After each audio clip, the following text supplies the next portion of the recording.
voudrais vous partager la parole de Dieu. Vous êtes prêts? Donc je vous invite à lire un petit texte dans Luc chapitre 3 et au verset 21. Ah, super, c'est sur l'écran derrière moi aussi.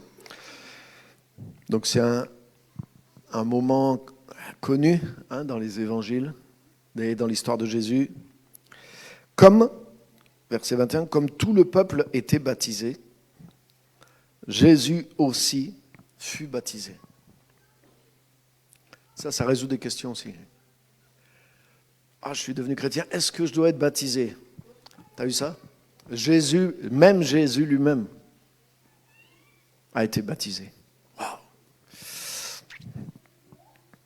Donc, comme tout le peuple était baptisé, Jésus aussi fut baptisé. Et pendant qu'il priait, le ciel s'ouvrit. Et le Saint-Esprit descendit sur lui, sous une forme corporelle, comme une colombe. Et une voix fit entendre du ciel ces paroles, « Tu es mon Fils bien-aimé, tu as toute mon approbation. » Alléluia. Donc comme c'était pas long, on va le relire. À partir du verset 21. Bien s'imprégner de la scène. Comme tout le peuple était baptisé, Jésus aussi fut baptisé.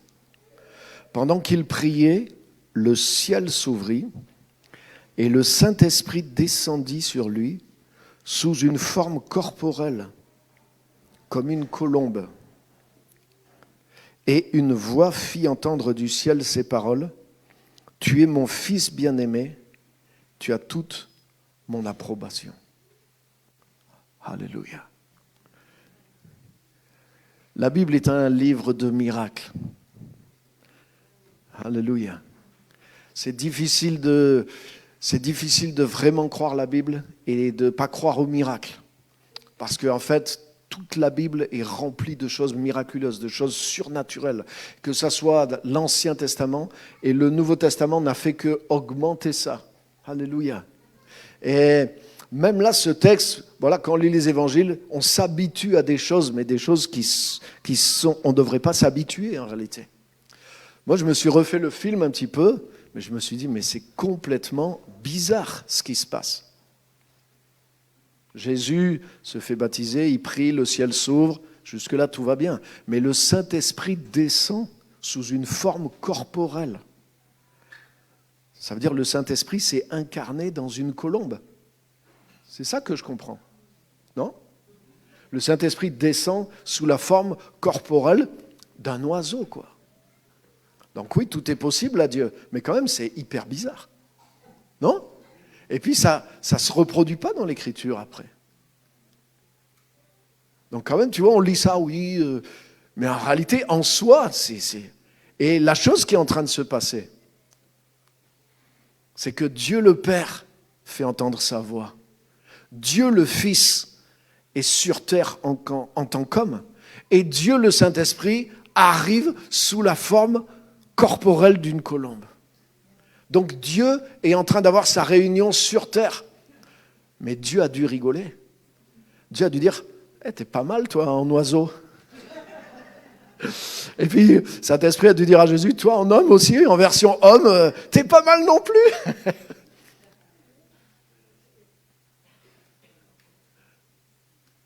Mais c'est sûr que sur le moment, personne n'a dû réagir vraiment. Mais avec un peu le recul, quand même, c'est extraordinaire ce qui est en train de se passer. C'est un rendez-vous complètement extraordinaire. Alléluia. Et ça se produit à un certain moment. Au moment où Jésus va commencer véritablement son appel, son ministère. À ce moment-là, il est baptisé et au moment où il sort de l'eau, il prie, le ciel s'ouvre. Le Saint-Esprit vient physiquement, il se manifeste physiquement sur lui. Et à partir de là, Jésus a été rempli du Saint-Esprit. Le Saint-Esprit l'a accompagné, mais la colombe a disparu. Donc wow. Qu'est-ce qui s'est... Elle est devenue quoi, la colombe, après? On ne sait pas. Mais Jésus était rempli du Saint-Esprit, en tout cas. À partir de ce moment-là, c'est écrit. Donc il n'est pas resté avec une colombe avec lui, hein, mais le Saint-Esprit est venu sur une forme d'une colombe, mais le Saint-Esprit a rempli Jésus. Après, Jésus a été rempli de la personne du Saint-Esprit. Jésus et le Saint-Esprit se sont mis à fonctionner vraiment en étant un dans la même personne. C'est ce qui s'est passé. Waouh! Incroyable. Et le même Saint-Esprit est descendu sur les apôtres à la Pentecôte, mais sous la forme d'une flamme de feu. Une flamme de feu qui est descendue, et cette flamme de feu, elle s'est divisée en différentes langues de feu qui se sont posées sur chacun d'eux, et à partir de là, ils ont été remplis du Saint-Esprit. La flamme de feu, elle a disparu après. Mais ils avaient la personne et la puissance du Saint-Esprit dans chacun de nous, d'eux, et de nous aussi. Wow. Donc la Bible est un livre de miracles. Le Dieu que nous connaissons, le Père de notre Seigneur Jésus-Christ, c'est un Dieu de miracles, un Dieu de prodiges, un Dieu de choses extraordinaires. Alléluia. Et on n'est pas toujours appelé à les comprendre, on est appelé à les vivre et à les expérimenter.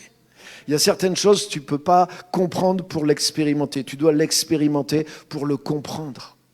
Alléluia. Alléluia. Certaines choses sont plus expérimentées que expliquées dans la foi. Comment tu peux rencontrer Dieu? Ce n'est pas explicable, mais c'est à ta portée. Jésus est venu pour qu'on expérimente le royaume de Dieu. Jésus est venu pour qu'on expérimente la personne du Saint-Esprit. Jésus est venu pour qu'on expérimente son pouvoir avec nous, en nous, au travers de nous, qui est un pouvoir miraculeux. Alléluia. Amen. Wow. Donc il se passe vraiment quelque chose qui dépasse... Dieu le Père, Dieu le Fils, Dieu le Saint-Esprit se réunissent à l'intérieur de leur propre création, sous une autre forme, et pour un but bien particulier. Alléluia. Ça, c'est fort.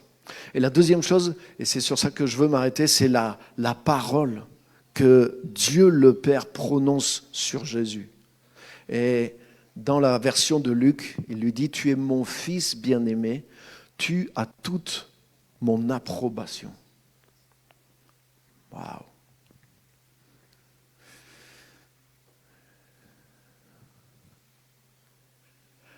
La première chose que j'ai remarqué là, dans ce texte, c'est que Dieu n'a pas dit ça à Jésus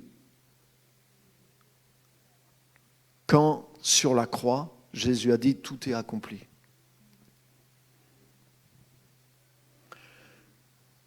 Dieu n'a pas donné son approbation à Jésus une fois qu'il a fait ce qu'il devait faire.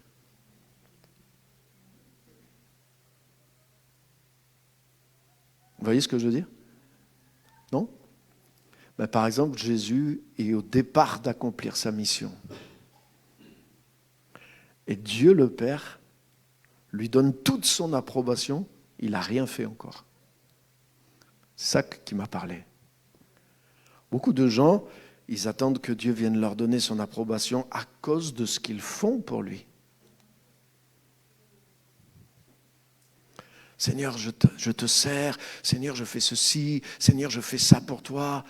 Est-ce que j'ai ton approbation? Est-ce que je t'ai bien servi? Est-ce que j'ai bien fait ceci? Est-ce que j'ai bien fait cela? Est-ce que j'en ai fait assez? Est-ce que j'ai accompli la mission? Seigneur, tu vois, j'ai accompli la mission. Maintenant, je m'attends à avoir ton approbation. Non. Jésus n'a pas eu l'approbation du Père après avoir tout accompli. Il a eu toute l'approbation du Père avant de commencer. Alléluia. Alléluia. Et ça, c'est tellement important.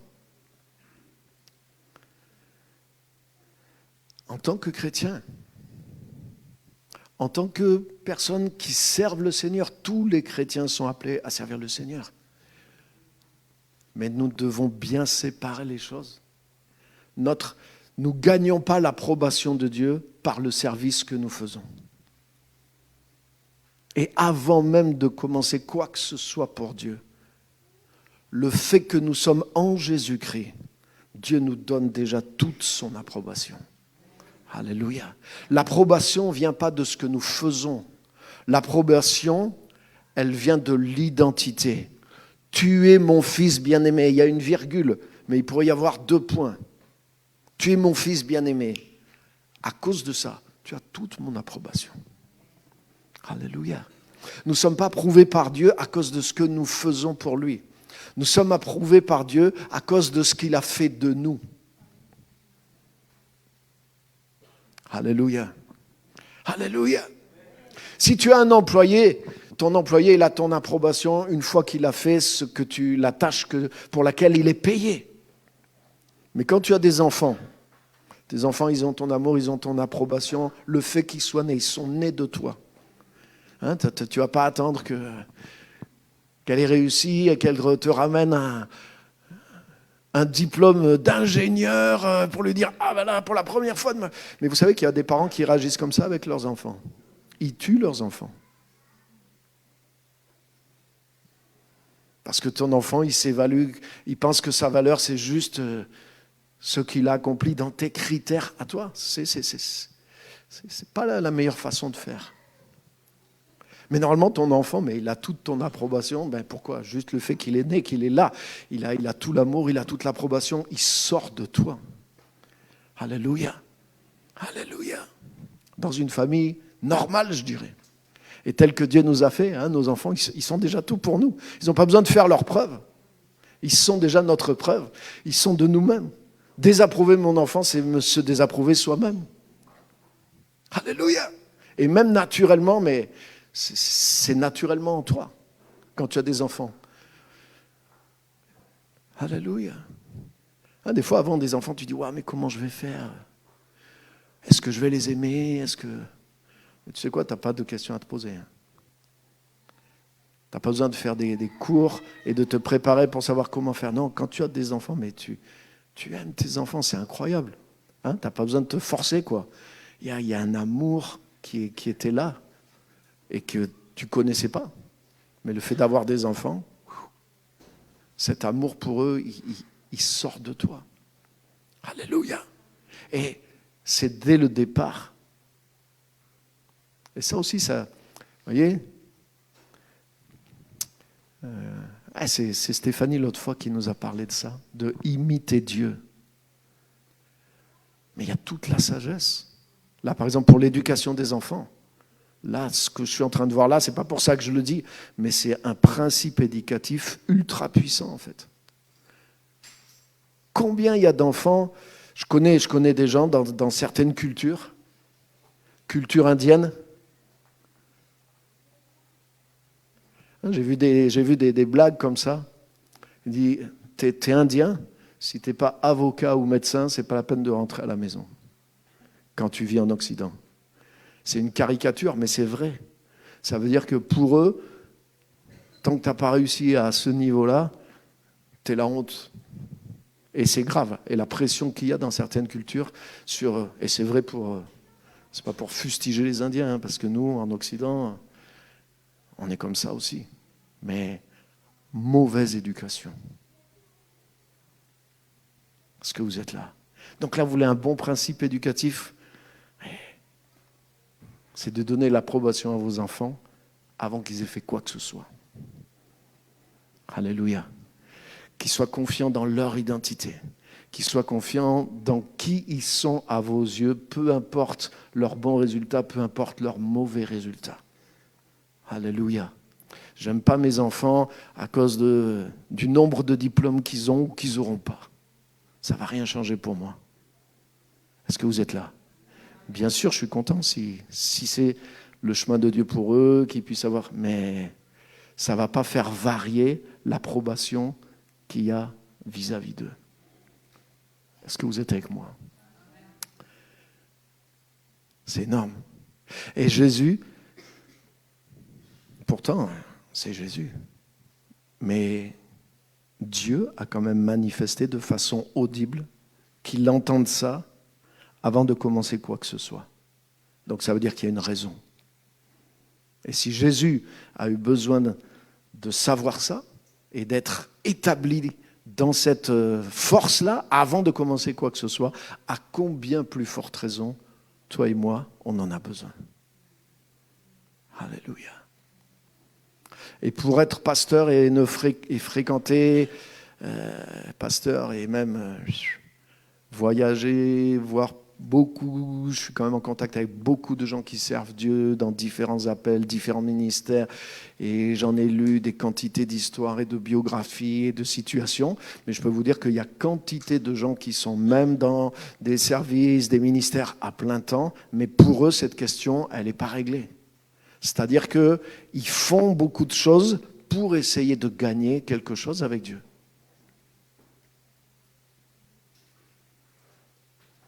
Ah ouais, si je gagne beaucoup d'âmes, si je fais beaucoup de ceci, si je fais beaucoup de ça, si je fais du chiffre, si je suis rentable pour Dieu, alors j'aurai l'approbation de Dieu. Là, c'est sûr, là, Dieu va me bénir. Là, c'est sûr, Dieu va m'aimer. Là, c'est sûr, Dieu va m'élever. Là, c'est sûr, Dieu va faire un truc particulier pour moi. Donc, tu as vu, ça c'est ce que la Bible appelle la mentalité d'esclave en réalité. L'esprit de servitude.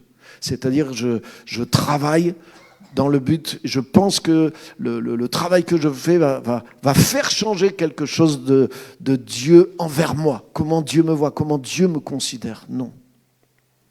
Et cette parole-là, elle est là pour nous dire que comment Dieu pense dans le sens inverse. Alléluia. Alléluia.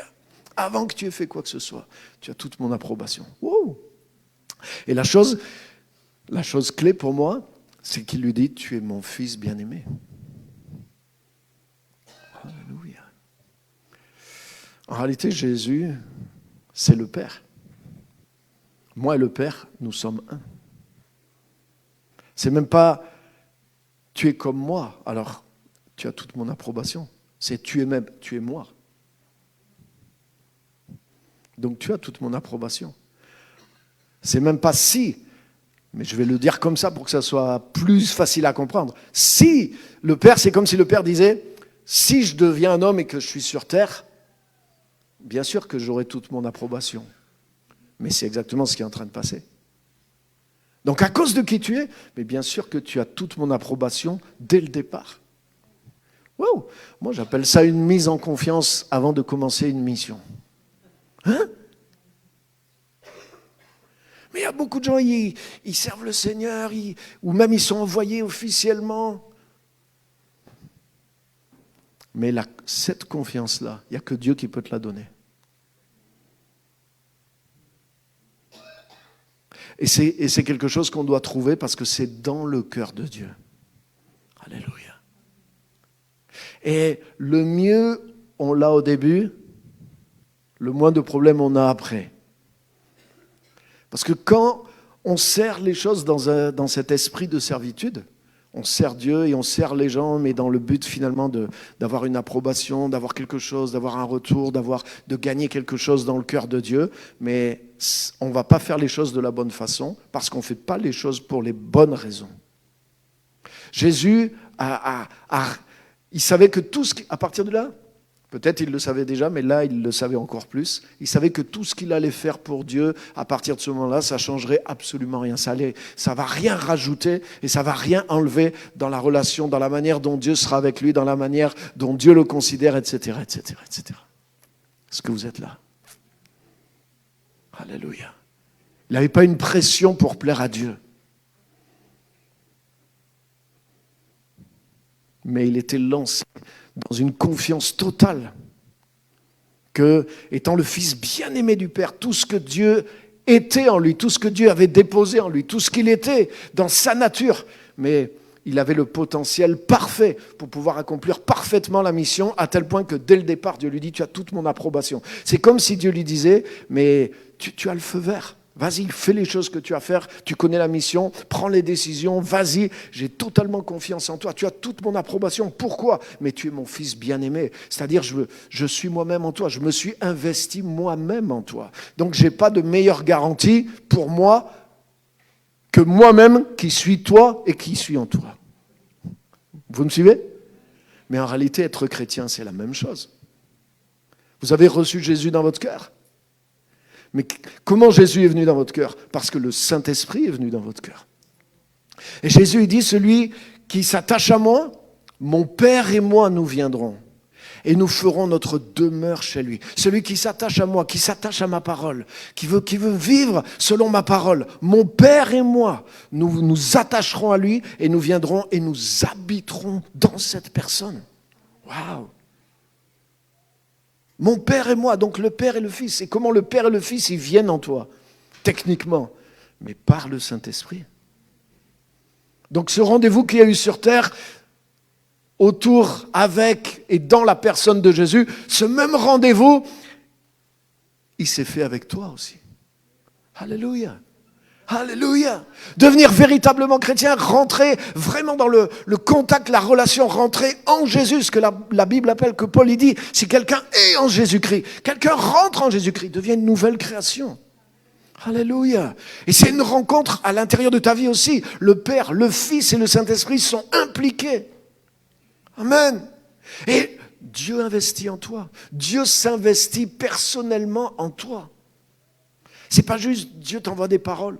C'est pas juste Dieu te fait ressentir des choses. C'est pas juste Dieu ouvre ton chemin. Dieu favorise les circonstances. Oui, il fait tout ça. Mais c'est plus que ça. Dieu vient vivre et habiter de sa propre personne. Dieu investit sa propre personne à l'intérieur de nous. Alléluia. Quand Dieu a pris les choses en main et qu'il a agi sur terre, comme on a vu là, Dieu s'est investi en personne de Jésus-Christ sur la terre. Alléluia. Et quand Jésus a fait ce qu'il avait fait, et qu'il a fait l'œuvre de la croix, de la résurrection, il a dit à ses disciples, ne bougez pas, parce que je vais revenir me réinvestir en vous par la personne du Saint-Esprit. C'est ce qu'il leur a dit. Donc si nous, humainement, on dit, ouais, je vais m'investir en personne, mais nous, c'est une personne au singulier. Mais quand Dieu s'investit en personne, Dieu le Père agit, Dieu le Fils agit, et Dieu le Saint-Esprit agit. Et Dieu n'a pas juste investi du temps en toi, Dieu n'a pas investi un message en toi, Dieu n'a pas juste investi une guérison en toi, mais Dieu a investi plusieurs fois sa propre personne en toi. Tu es là par la personne du Fils, et l'œuvre, le couronnement de l'œuvre de la personne du Fils, c'est que la personne de Dieu par le Saint-Esprit vient vivre maintenant à l'intérieur de toi. Donc Dieu s'investit en personne au pluriel à l'intérieur de nous. C'est extraordinaire. Alléluia. Alléluia. Et c'est pour ça que la Bible dit, mais il y a tous ceux qui l'ont reçu. Jésus qui est la parole, cette parole vivante, elle a donné le pouvoir de devenir enfant de Dieu. Donc quand tu reçois vraiment Christ, tu reçois la parole qui est à l'origine de tout ce qui existe. C'est ça Jean 1. Jean 1,12, à tous ceux qui l'ont reçu, leur a donné le pouvoir de devenir enfants de Dieu. Mais si tu lis les premiers versets, au commencement était la parole. Ce Jésus-Christ que tu reçois, c'est le créateur, c'est le principe créateur, c'est la parole qui a tout amené à l'existence. Et c'est pour ça que quand tu reçois vraiment Christ, tu reçois la parole par laquelle tout ce qui existe est venu à l'existence. Et c'est pour ça que c'est une autre personne qui vient à l'existence, une autre version de toi en tout cas. Tu deviens enfant de Dieu. Alléluia. Tu deviens fils de Dieu. Tu deviens fille de Dieu. Waouh. Tu es recréé. Tu reçois Jésus-Christ qui a la parole qui amenait tout ce qui existe à l'existence. Et en recevant Christ, le Fils, cette parole qui amène à l'existence à l'intérieur de toi, tu deviens fille et fils à ton tour. Alléluia. Et quand tu deviens fils ou fille à ton tour, mais tu sais quoi, tu rentres dans cette parole. Tu es ma fille bien-aimée. Tu es mon fils bien-aimé. En qui j'ai mis toute mon approbation. Wow. Alléluia. Oui, non mais... Oh oui, non mais pasteur, on ne peut pas prêcher ça quand même. Ouais, on ne peut pas prêcher ça parce que quoi? Parce que tout le monde prêche le contraire. Moi, j'ai entendu J'ai fait pas mal d'années dans certains milieux, mais j'ai entendu des milliers de messages qui me disaient pourquoi je n'avais pas l'approbation de Dieu. Il manque ça à ta vie. et le danger de ceci, et les avertissements contre cela. Et si tu fais ça, tu vas tomber. Et pour être un vrai chrétien, il faut que tu fasses ça. Et pour être un homme de Dieu, il faut d'abord que tu atteignes ça. Et pour être véritablement spirituel, il faut ceci, il faut cela, il faut faire ceci, il faut cela. Donc moi j'ai entendu prêcher, mais tout le contraire. J'ai entendu prêcher la liste. Je ne peux même pas te donner toute la liste, tellement elle est infinie en réalité, de toutes les choses qu'il faudrait que tu arrives à être et à faire en tant que chrétien pour avoir l'approbation de Dieu. Mais je me suis rendu compte, en découvrant Dieu et en découvrant l'Évangile, que c'est l'inverse. Alléluia. Alléluia. En fait, le scandale de l'Évangile, c'est pas que c'est difficile, c'est que c'est facile. Ce qui choque les gens, c'est pas la difficulté. Et c'est pour ça que quand tu prêches un évangile difficile, il y a plein de gens qui sont contents. Mais c'est vrai. Voilà, là. Comme samedi, là, dans la formation, il y avait Hector qui était là, il n'est pas là aujourd'hui, qui est coach sportif. Il nous disait, les gens, ils aiment no pain, no gain. C'est-à-dire, s'il n'y a pas de douleur, il n'y a pas de résultat. Donc, quand t'en baves, c'est que c'est bon. Comme nous, quand on était gamin, quand tu prenais des médicaments, mais c'était horrible à avaler. Mais s'il est horrible à avaler, c'est qu'il est efficace. Vous avez connu ça? Plus c'est dégueu, plus c'est puissant. Et il y a une espèce de logique un peu tordue comme ça qui existe aussi dans l'Église.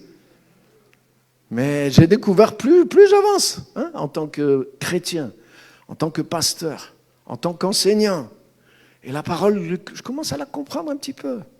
Et l'éclairage du Saint-Esprit aussi, avec l'éclairage du Saint-Esprit dans ma vie. Parce que je ne suis pas un théologien, je n'ai pas fait de cours bibliques, mais par contre des heures dans la prière, dans le jeûne, dans la recherche de Dieu, dans la contemplation, dans l'onction, ça j'en ai une expérience dans ma vie.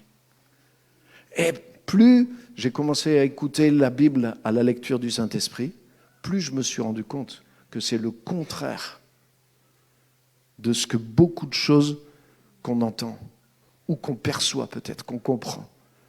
On va être gentil.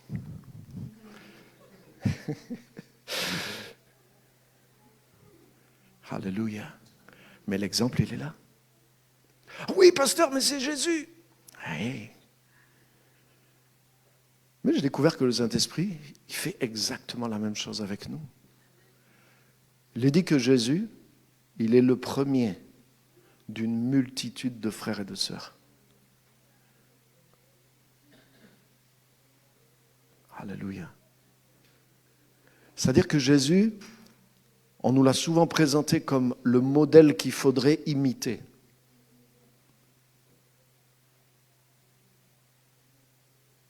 Mais Jésus est le prototype d'après lequel Dieu nous a recréés. Ce n'est pas la même chose.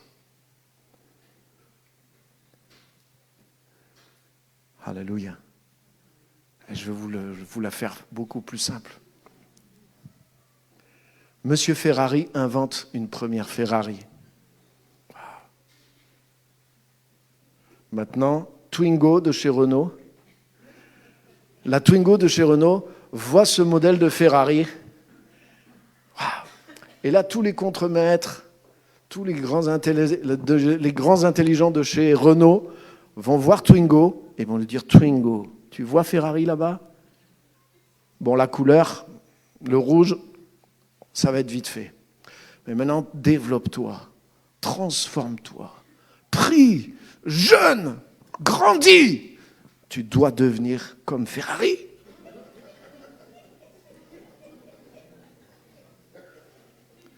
Est-ce que Twingo deviendra Ferrari ? C'est vrai ? Même avec du rouge ? Même en mettant un volant sport ? Même en changeant la boîte de vitesse ? C'est pas vrai. Même en augmentant le bruit peut-être du moteur, tu vois ? Est-ce que Twingo va devenir Ferrari ? Non. Par contre, monsieur Ferrari va voir que sa Ferrari est nickel. Il va créer une chaîne de production. Et il va prendre la première Ferrari qui est un prototype.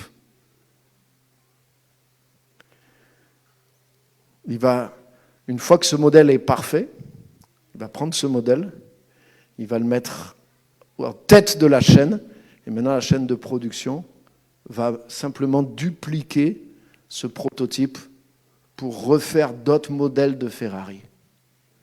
On est d'accord ?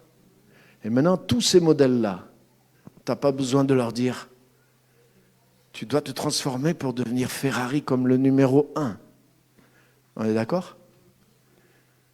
Donc Jésus, ce n'est pas le modèle qu'on doit essayer d'imiter à partir de ce que nous sommes naturellement. Jésus, c'est le prototype à l'image duquel Dieu nous a recréés. Vous voyez la différence ? C'est-à-dire que tu n'es pas une Twingo qui doit ressembler à une Ferrari, mais tu es une Ferrari qui est fabriquée à partir de la première Ferrari. Vous voyez là ? Mais c'est ce que la Bible dit en tout cas. Jésus est le premier d'une multitude de frères et de sœurs. Ouais, non, mais là, pasteur. Vous voyez, la difficulté de l'évangile, c'est sa facilité. Non, je préfère quand même être une Twingo qui essaye de devenir une Ferrari, même si je sais que j'y arriverai jamais, mais au moins, ça, c'est normal. Je vais en baver, je vais travailler, je vais essayer d'accélérer, je vais essayer de... Et si je fais ça toute ma vie, quand même, Dieu va faire quelque chose. Mais Dieu nous transforme. Quand même, Dieu va transformer la Twingo pour qu'elle devienne... Si je travaille dur, peut-être Dieu va m'aider à élargir ma Twingo pour qu'elle devienne une Ferrari. Mais non. Jésus n'a pas dit, hein, il n'est pas venu réparer l'ancien. Jésus a jamais dit qu'il vient réparer l'ancien. Jamais. Et il a dit même le contraire. Il a dit, on ne prend pas un vêtement neuf pour réparer un vieux vêtement. On ne met pas un bout d'un vêtement neuf pour réparer le bout d'un vieux vêtement. On ne met pas non plus du vin nouveau dans des outres neuves, sinon tout est perdu. Mais on met du vin nouveau dans des outres neuves. On enlève un vieux vêtement et on met un vêtement entièrement neuf à la place. Alléluia! Jésus n'est pas venu réparer l'ancien.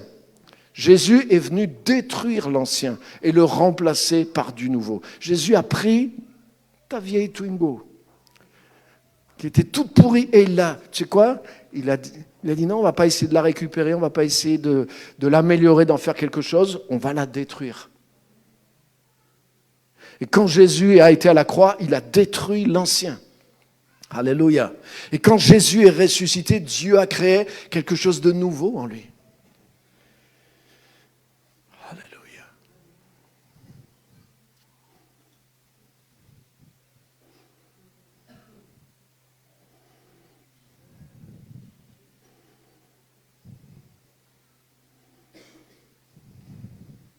Mais beaucoup de chrétiens, ils se voient comme des Twingo qui doivent se transformer en Ferrari. Et par la prière, ça prend du temps, je vais essayer de... Non, tu ne peux pas changer ta nature. Jésus n'est pas venu juste pour donner un nouveau départ, une nouvelle chance à ton ancienne nature. Beaucoup de gens, ils confondent ça. Ils pensent que l'évangile, c'est ça. Tu t'es mal conduit, Dieu te pardonne et Dieu te donne une deuxième chance. Mais non, Dieu ne donne pas une deuxième chance à la même nature qui t'a amené à l'échec, parce que tu sais quoi, tu vas replanter la chose.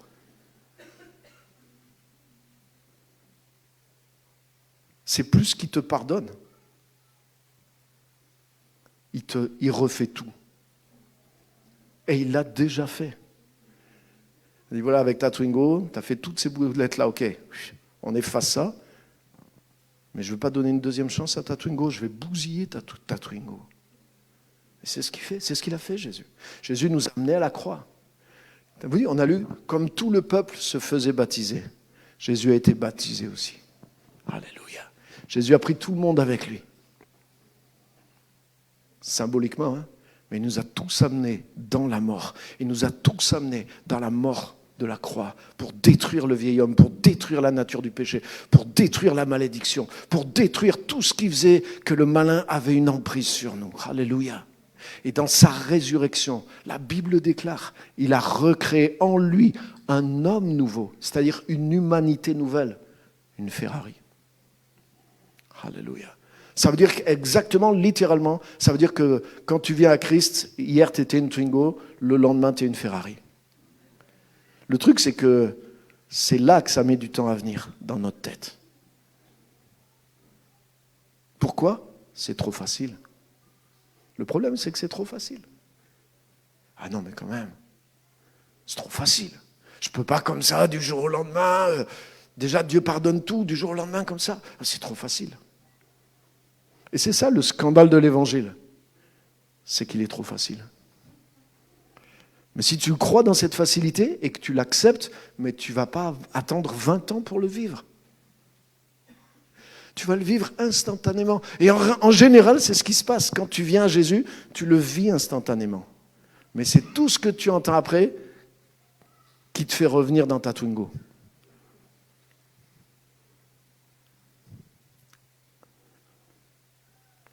Mais moi j'ai eu la chance, vraiment, je bénis Dieu. Quand je me suis converti, j'étais dans une forêt. Et j'ai vécu mes premiers mois de vie chrétienne dans une forêt. Et la seule source d'enseignement chrétien que j'avais, c'était une Bible. J'avais personne. Si, j'avais un chrétien, mais qui était tout nouveau aussi. Donc il me partageait quelques petits points. Mais la chose principale, j'avais la Bible, j'avais le Saint-Esprit. J'avais pas de message, j'avais pas Internet, j'avais pas de livre, j'avais rien. Alléluia. Mais instinctivement, je l'ai su directement que j'étais dans une Ferrari. Ah mais oui. Ah non. Quand tu rentres en Jésus-Christ, tu te rends compte que tu as déménagé, mais sérieusement. Hein ? Tu dis, non, c'est plus la même vie que j'avais avant. Et quand tu vois dans la parole, si quelqu'un est en Christ, il est une nouvelle créature. Je me dis, mais comment c'est possible ? C'est ce qui est écrit là, ça m'arrive. Mais quand j'ai commencé à aller dans l'église, j'ai entendu littéralement, j'ai entendu des messages. Mais si tu es vraiment une nouvelle créature, alors comment ça se fait que tu fais encore ça dans ta vie ? Comment ça se fait qu'il y a encore ça et ça dans ta vie ? Donc s'il y a encore ça dans ta vie, c'est que tu n'es pas une nouvelle créature. Autrement dit, la parole de Dieu n'est pas vraie, quoi. Oui, dans le baptême, le vieil homme est mort. Mais vous allez voir, le vieil homme, il revient après. Le vieil homme, il sait nager, il n'est pas noyé dans le baptême, il revient après. Autrement dit, oui, la vieille vie, elle disparaît dans le baptême, mais elle revient tout de suite après. Mais forcément, si on commence à te prêcher ça, tu dis, ah ouais, c'est que c'est vrai alors. Mais tu finis par accepter. Et tu sais quoi ? Le mensonge n'a d'emprise sur toi que dans la mesure où tu le crois. Wow. Donc c'est pour ça, ce que tu crois, c'est beaucoup plus important que ce que tu peux penser. Donc la version de l'évangile que tu crois, elle peut déterminer des choses complètement contraires. Jésus a dit, si vous demeurez dans ma parole, vous connaîtrez la vérité vous rendra libre. Donc c'est la vérité qui te rend libre. Et ce n'est pas parce que quelqu'un a une Bible et qu'il prêche que c'est la vérité. Tous ceux qui prêchent, ils disent qu'ils prêchent la vérité. Mais ce n'est pas vrai. La vérité, c'est Jésus. Déjà, la vérité, ce n'est pas seulement un message. La vérité, c'est une personne. Donc, ce n'est pas parce que tu crois ou tu as telle pensée. C'est Jésus, la vérité. Alléluia. Si vous demeurez dans ma parole, vous connaîtrez la vérité et la vérité vous rendra libre. Donc il y a une manière de s'approprier la parole telle qu'elle est, pure, par l'action du Saint-Esprit, par l'action du Seigneur dans notre vie. Et je vais expérimenter pas juste le message. Si vous demeurez dans ma parole, vous connaîtrez la vérité. Donc ça veut dire que l'action de la vérité, c'est pas juste parce que je prêche la Bible, c'est pas juste parce que c'est la Bible. Je demeure dans la parole, j'habite dans la parole. J'ai une révélation de la parole. Je m'enracine, je demeure, je fais ma vie, je m'approprie, je capte ce qui est dans cette parole, je demeure dedans. Et c'est là qu'il y a une action de la vérité qui me libère. Alléluia. Alléluia. Ah, tu es mon fils bien-aimé. En toi, j'ai mis. Tu as toute mon approbation. C'est une question d'identité. Tu es comme moi, tu es moi en chair. Tu as toute mon approbation. Alléluia. Oui, mais pasteur, si on commence à dire ça, les gens vont faire n'importe quoi. Ben, c'est tout le contraire. Personne ne m'a jamais fait confiance comme Dieu m'a fait confiance. Personne ne m'a jamais autant approuvé comme Dieu m'a approuvé. Quand j'ai commencé à comprendre ces choses-là, parce que ce que j'entendais, c'est comme si l'approbation de Dieu est impossible à gagner. Si effectivement, c'est par nos œuvres et notre service qu'on doit gagner cette approbation, comment savoir qu'on en a fait assez ? Pour Dieu. Je vais toutes les semaines te trouver un passage biblique qui te montre que tu n'as pas la moyenne. Donc c'est la galère parce que déjà, pendant toute ta vie scolaire, déjà tu étais cette personne-là qui n'y arrivait pas. Et maintenant tu arrives à l'église et c'est toujours pareil. Mais le Père a dit à Jésus, tu es arrivé avant d'avoir concouru. Et je ne veux pas que tu concours. Tu n'es pas là pour concourir. Mais à cause de la nature que tu as, tu es mon fils bien-aimé. C'est-à-dire tu es le prototype. C'est-à-dire tu es le parfait être humain. Il y a eu un premier Adam. Ce n'était pas le prototype. C'est écrit dans Romains 5. Le premier Adam, c'était le brouillon de celui qui devait venir. C'est écrit. Donc ce n'était pas le vrai prototype. C'est écrit dans la Bible. Faisons l'être humain, regarde, à notre image. Donc ça veut dire, il ressemble au prototype, mais ce n'est pas le prototype. À notre image, Dieu parle au pluriel. Le Père, le Fils, le prototype, il existe déjà. Donc faisons un être humain qui ressemble au prototype, mais ce n'est pas le prototype. Wow. Mais quand Jésus arrive sur terre, là, la voix du Père, qu'est-ce qu'il est en train de dire ? Le voilà, l'original. Voilà l'original d'après lequel la première copie a été faite. Cette première copie, en plus, tu fais des photocopies. Ta première photocopie, ton modèle, il y a de l'encre qui a cloué dessus. Toutes les photocopies que tu fais, il y a une tache d'encre dessus. Mais Adam, c'est ce qui s'est passé. Ce premier modèle, il y a une tache qui est rentrée dedans. Et tous ceux qui sont en Adam, ils ont eu cette tache du péché. C'est pour ça que tu ne peux pas changer ça et devenir comme Jésus. Non, Jésus n'est pas le modèle de ce que tu dois essayer d'atteindre. Jésus est le prototype. Et quand le prototype arrive, le Père dit celui-là, tu es mon fils bien-aimé. Autrement dit, tu es la perfection humaine, en forme humaine.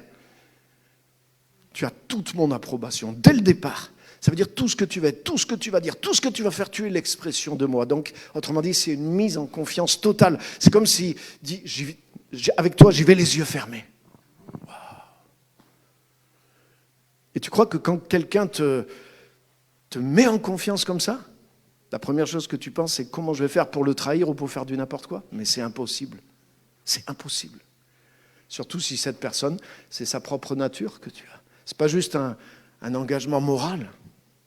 Tu sors de lui, tu es comme lui. Et il t'affirme. C'est une mise en confiance qui te donne le pouvoir, justement, de pouvoir travailler et d'accomplir la mission avec confiance. Est-ce que j'ai assez fait ? Est-ce que...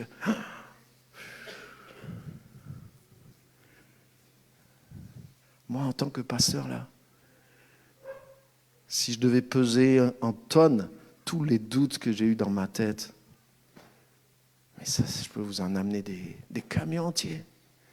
Est-ce que je fais bien ? Et tous les messages, est-ce que c'est la volonté de Dieu ? Est-ce que ceci, la volonté de Dieu, niveau 1, la volonté de... Tu as des messages, mais tu as des messages pour te compliquer la vie.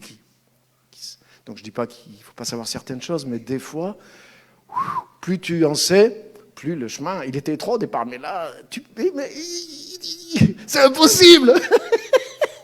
Si tu écoutes lui et elle, et que tu fais le cumul de toutes les conditions qu'il te donne, mais tu ne peux jamais y arriver.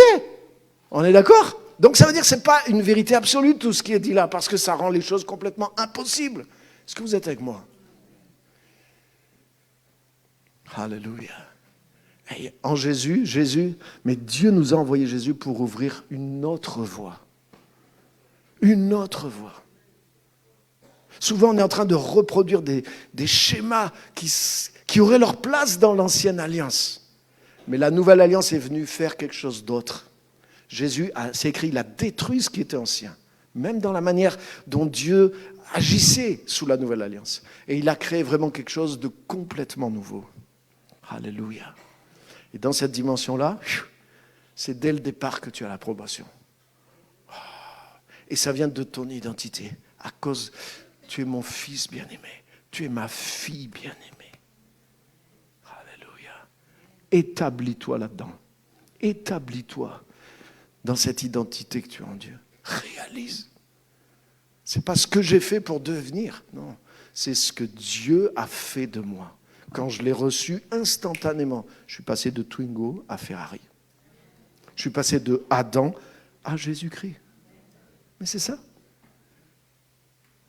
Si quelqu'un est en Jésus-Christ, c'est pas si quelqu'un rentre, devient en Jésus-Christ, si quelqu'un, au bout d'années, parvient enfin à réussir, à pénétrer dans l'atmosphère, de rentrer un petit peu en Jésus-Christ. Non, ça se fait, tac. Si quelqu'un est en Jésus-Christ, tu quittes Adam. Quand tu es né de nouveau, c'est pour ça, naître de nouveau, ça a un sens. Ça veut dire que tu es sorti. Quand tu nais, qu'est-ce que tu fais ? Tu viens au monde.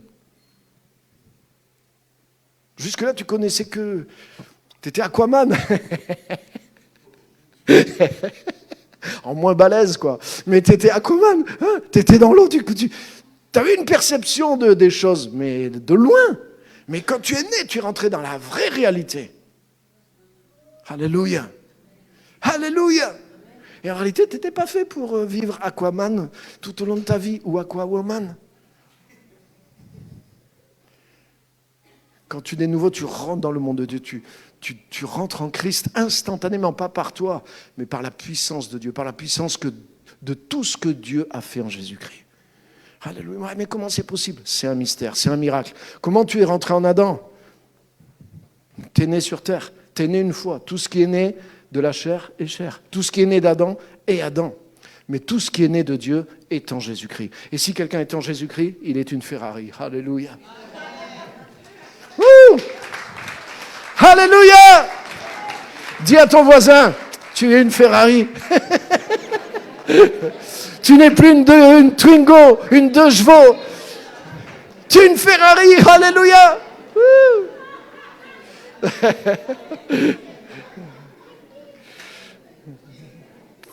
Alléluia. On va se lever, on va terminer par la prière. Faites ronfler vos moteurs. Faites ronfler vos moteurs pour le Seigneur. Waouh.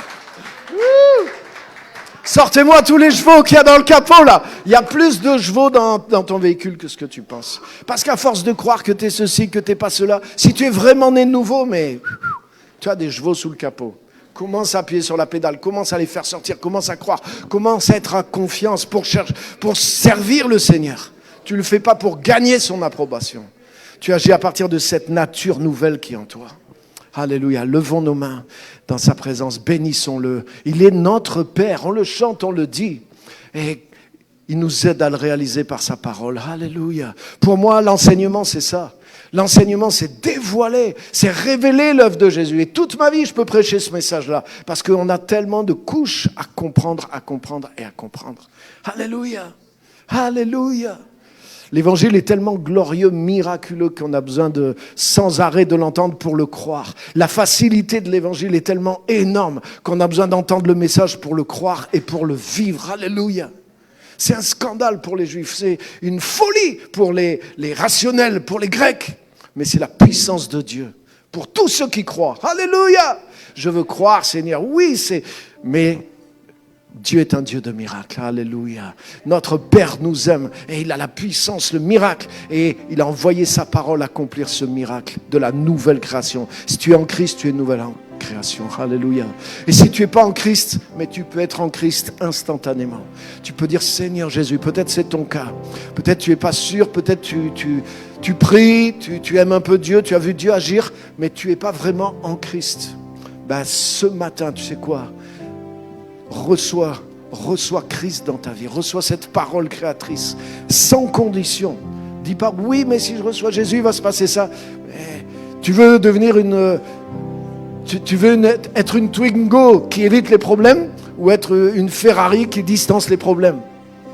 Alléluia.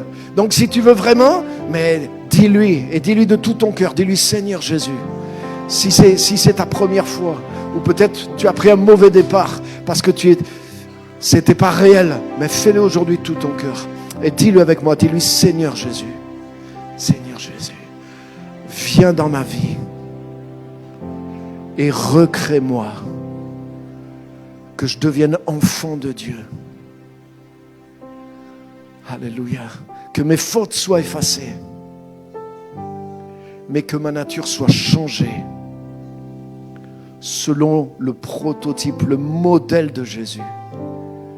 Alléluia. Je reçois Jésus. Je reçois Jésus et son esprit dans ma vie. Alléluia. Amen. Et je vais le suivre. Amen. Alléluia. Merci Seigneur. Merci Jésus. Alléluia. Alléluia. Alléluia. Maintenant, il y a un mode d'emploi pour la Ferrari, ça s'appelle le Nouveau Testament. Consulte le mode d'emploi. J'ai vu il y a quelque temps, dans le sud de la France, un milliardaire. Il a prêté sa Ferrari à son copain. Il lui a juste dit, fais gaffe quand même. C'est pas une Mercedes. Tu sais quoi, le gars au premier virage, il l'a planté. Premier virage. Parce qu'en fait, à peine tu appuies là-dessus, il y a une telle puissance que ça se pilote, ça se conduit pas. Donc tu as besoin... En général, quelqu'un achète une Ferrari, tu prends des cours d'abord. On te forme pour pouvoir... parce que c'est autre chose que ce que tu as connu. Alléluia. Donc il y a un mode d'emploi, il y a des formations, il y a des formateurs aussi pour piloter ta Ferrari. C'est le Nouveau Testament et ça s'appelle l'Église aussi. Alléluia. Donc levons nos mains, on va terminer en remerciant le Seigneur. Seigneur, merci pour ta grâce. Merci de nous avoir transformés. Merci pour le potentiel que nous avons et que nous sommes en Jésus-Christ. Merci pour l'amour de Dieu. Merci pour d'être renés à son image et d'avoir toute son approbation. Notre service n'est pas là pour nous gagner des points avec Dieu, mais nous avons déjà tout ce qu'il faut. Alléluia. Et une fois que c'est mûr, que nous sommes adultes là-dedans, mais nous pouvons travailler et nous pouvons cartonner, non pas pour mériter quelque chose, mais pour manifester sa gloire, ses projets, ses desseins sur la terre. Nous le servons à cause du bien que ça fait aux autres. Nous le servons parce que nous aimons le servir. Nous le servons gratuitement. Nous lui devons rien. Alléluia. Mais il agit en nous. Il nous a mis en confiance. Il nous a donné plus que pour nos vies. Alléluia. Alléluia. Nous bénissons ton nom, Père, et nous te louons de tout notre cœur. Merci pour les fils, les filles de Dieu qui sont dans ce lieu, ceux qui aujourd'hui le sont devenus, ceux qui sont réveillés dans leur conscience, et nous tous qui sommes là et qui allons nous lever dans cette foi, cette conscience. Merci Saint-Esprit pour la bonne parole que tu nous as donnée, qui est pour nous tous. Tu es mon fils, ma fille bien-aimée, tu as toute mon approbation. Alléluia, alléluia. Que tous par l'Esprit de Dieu vous entendiez cette voix du Père. Entends cette voix du Père. Oublie pas ce message et tu vas voir dans la semaine, dans ces jours, peut-être tu l'as dans ta mémoire, mais le Saint-Esprit va le faire descendre dans ton cœur et ça va changer. Ça va changer ce que tu as cru et comment tu as vécu. Sois libéré de l'esprit de servitude avec Dieu et revêt l'esprit d'adoption au nom de Jésus. Le Saint-Esprit rend témoignage à ton esprit que tu es enfant de Dieu. Alléluia. Alléluia. Acclamons son nom de tout notre cœur. Amen, amen, amen. Attendez un petit moment, on n'a pas encore fini. On va terminer juste, excuse-moi Kadia, j'ai oublié, je voulais qu'elle donne son témoignage. Tu peux donner juste un petit mot, excuse-moi, je voulais te laisser la place avant. Oh là là là là. Asseyez-vous, on prend un petit moment simplement. Kadia va nous partager son témoignage.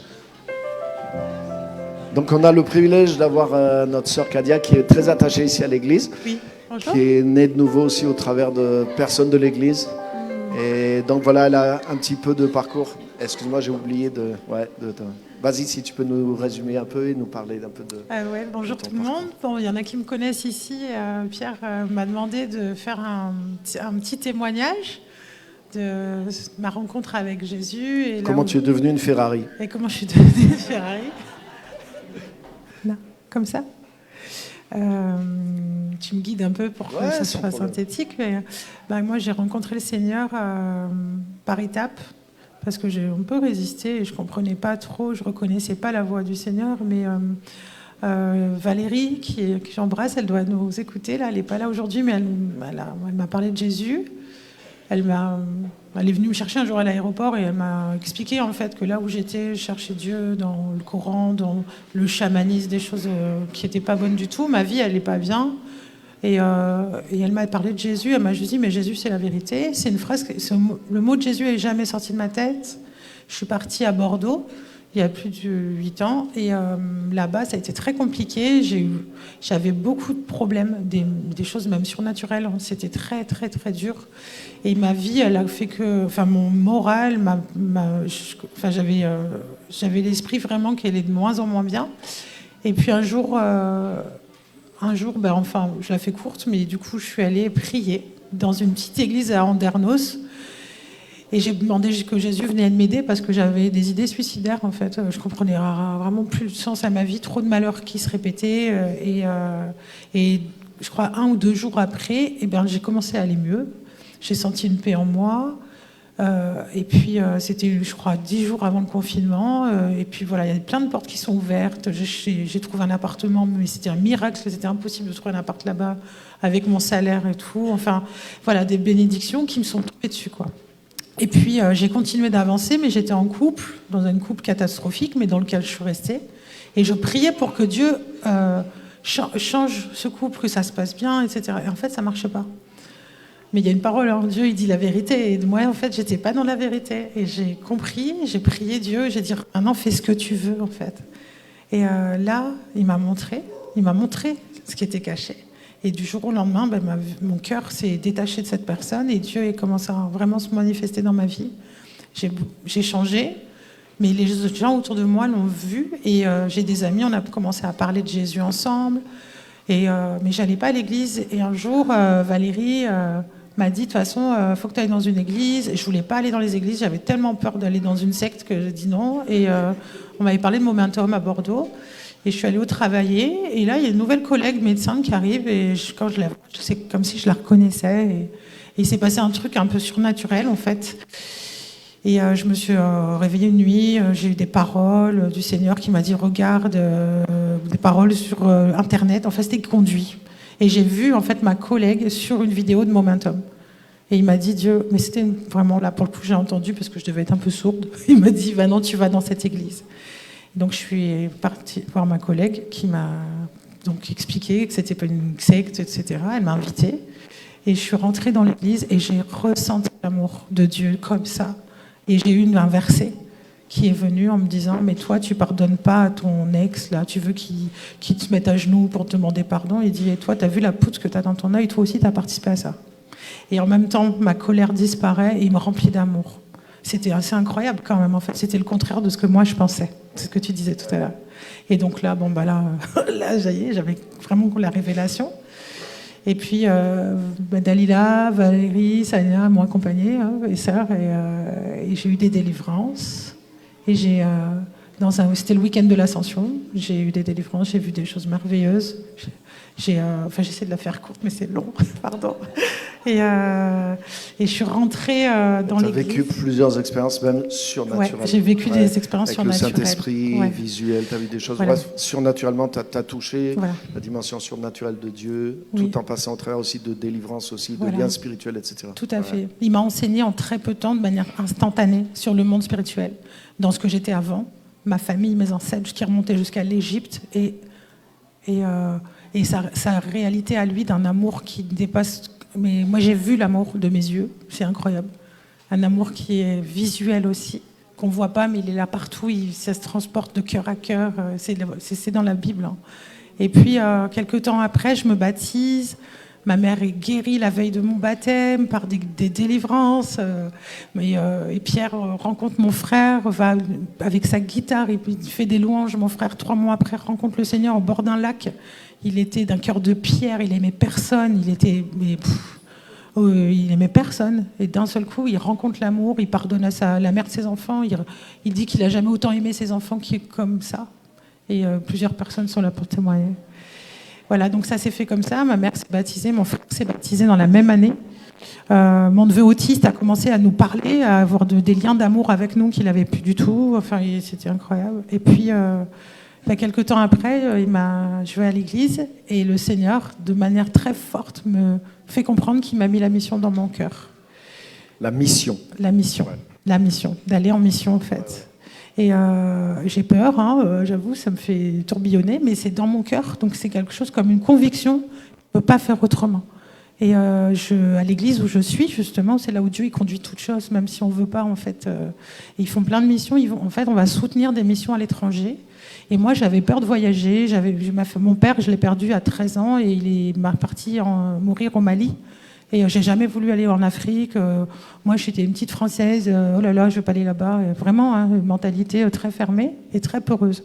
Et en fait, le Seigneur, il m'a amenée à Calais, dans la jungle de Calais, voir les migrants. Puis là, mon cœur s'est ouvert. Je suis partie ensuite en Roumanie, voir des femmes qui sortaient des réseaux de prostitution avec des enfants. Et on a passé un week-end merveilleux, mais pareil, surnaturel, trop incroyable.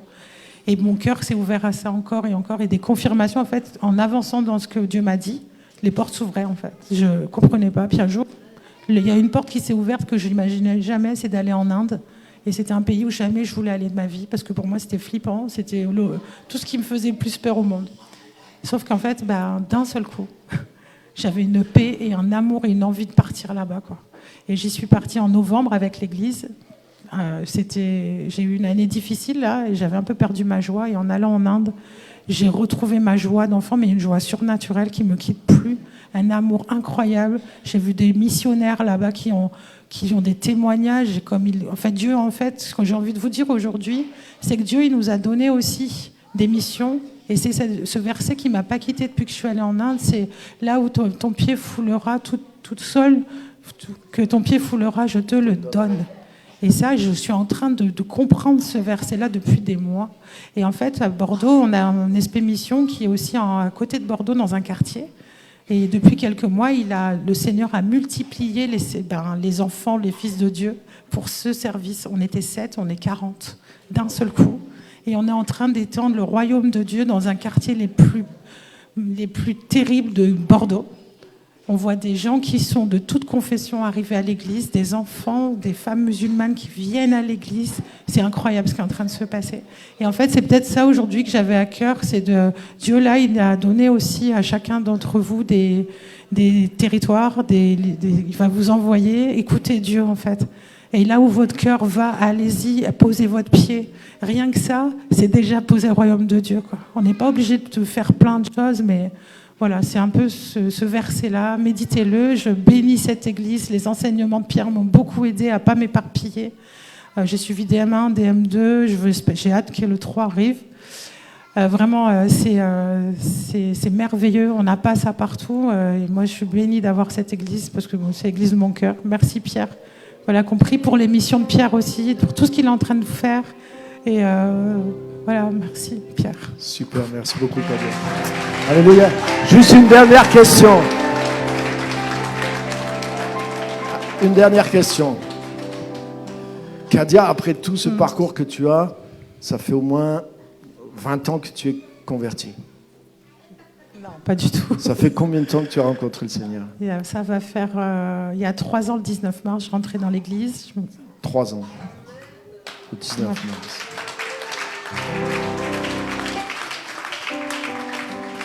Et dès les premiers mois, le Seigneur m'a déjà dit, tu vas aller dans la mission, quoi. T'as vu? Et Kadia, c'est bizarre parce que elle arrive au Seigneur, elle avait quelqu'un, elle s'est séparée de la personne. Ouais.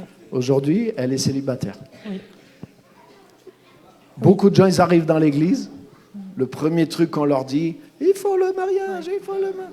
Mais non. Dieu va te donner le mariage, Dieu va te donner le mariage. Mais c'est vrai, Eh ouais. mais c'est pas l'évangile. Moi, si j'allais là, ça n'avançait pas en fait.